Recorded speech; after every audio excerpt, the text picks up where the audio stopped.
हम सभी जानते हैं हृदय से निकलने वाली धमनियाँ जो मस्तिष्क को जाती हैं वो कंठ या गले से होकर ही जाती हैं, इसलिए गला एक महत्वपूर्ण मर्म स्थान कहा गया है। इस गले में 12 महत्वपूर्ण मर्म होते हैं, जिनमें 8 मातृका मर्म और 4 धमनी मर्म होते हैं।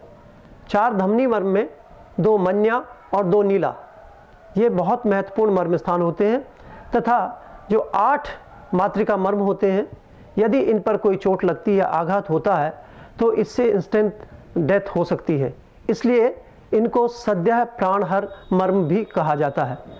जो 4 धमनी मर्म हैं वो भी अत्यंत महत्वपूर्ण है और उनका संबंध हमारी आवाज़ से मुख्य रूप से होता है।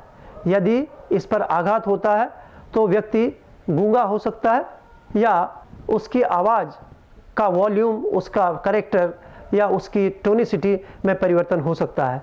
यदि इस मर्म पर आघात होता है तो हमारे स्वाद की क्षमता भी प्रभावित होती है। इस तरह हम देखते हैं कि यदि किसी व्यक्ति में स्वाद की क्षमता निरंतरता से अच्छे ढंग से बनी रहे, स्वाद ग्रहण करने की क्षमता, तथा हमारा स्वर ठीक रहे, इसके लिए निश्चित रूप से नियमित तौर पर इन मातृका और धमनी मर्मों को उत्प्रेरित किया जाना चाहिए। आइए जानते हैं कंठ के मर्मों को जानने और स्टिमुलेट करने की विधि। नेक का जो हिस्सा है वो शरीर का एक बहुत महत्वपूर्ण हिस्सा होता है। गर्दन में 12 महत्वपूर्ण मर्म स्थान होते हैं, जिनको सीधे किसी भी अंगुली की सहायता से या किसी डायरेक्ट टेक्निक से स्टिमुलेट नहीं किया जाता, क्योंकि यदि गलत जगह पे यदि मर्म की स्टिमुलेशन होती है तो फैटल हो सकती है। गर्दन के मर्मों को स्टिमुलेट करने की 2 तरह की टेक्निक्स होती हैं। एक हम नेगेटिव प्रेशर क्रिएट करते हैं और दूसरा पॉजिटिव प्रेशर। नेगेटिव प्रेशर के लिए हम लोगों को क्या करना है, गहरी सांस लेने के बाद टंग को प्रोट्रूड करते हैं और ये सारी प्रक्रिया रेस्पिरेशन के साथ होती है, इंस्पिरेशन और रेस्पिरेशन के साथ। दूसरी टेक्निक में हम गहरी सांस लेते हैं,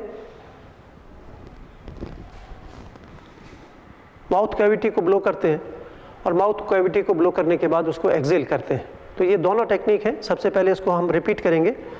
पहली टेक्निक में गहरी सांस लेने के बाद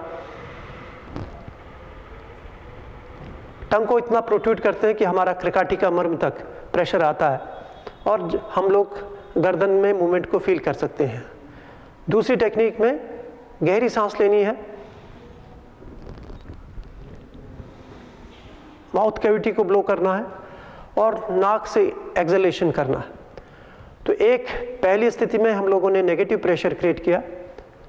दूसरे अभ्यास में जब हम माउथ कैविटी को ब्लो करते हैं तो पॉजिटिव प्रेशर क्रिएट कर रहे हैं, उससे गर्दन में स्थित 8 मन्या और 4 धमनी मर्म स्टिमुलेट हो जाते हैं और ये सारे के सारे मर्म हमारे मस्तिष्क की डिफरेंट एक्टिविटीज़ के लिए रिस्पॉन्सिबल होते हैं और मस्तिष्क में जो फंक्शन होते हैं उनको इन 12 मर्मों के स्टिमुलेशन के द्वारा इन 2 टेक्निक से स्टिमुलेट किया जा सकता है।